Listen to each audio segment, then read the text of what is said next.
શું તમે જાણો છો ગણપતિ બાપ્પા સાથે આપણે મોરિયા શું કામ બોલીએ છીએ? નહીં તો આ વિડીયો છેલ્લે સુધી ચોક્કસ જોજો.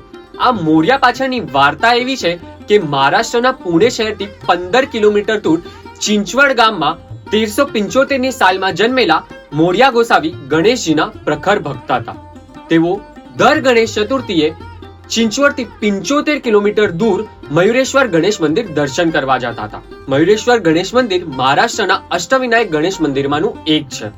એવું કહેવાય છે કે વર્ષ 117 ની ઉંમર સુધી મોરિયા ગોસાવી મયુરેશ્વર ગણેશ મંદિર દર્શન કરવા જતા રહ્યા અને પછી વૃદ્ધ અવસ્થાના કારણે તેઓ મંદિર જઈ નહોતા શકતા.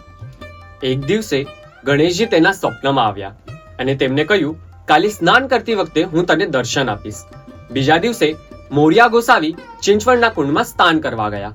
કુંડમાં ડૂબકી માર્યા પછી જ્યારે તેઓ બહાર આવ્યા ત્યારે તેમના હાથમાં ગણેશજીની નાની મૂર્તિ આવી. એવું માનીને કે દેવોએ તેમને દર્શન આપ્યા છે, તેઓએ ઈ ગણેશની મૂર્તિ મંદિરમાં સ્થાપિત કરાવી અને થોડા વર્ષ પછી મોરિયા ગોસાવીનું અવસાન થયું.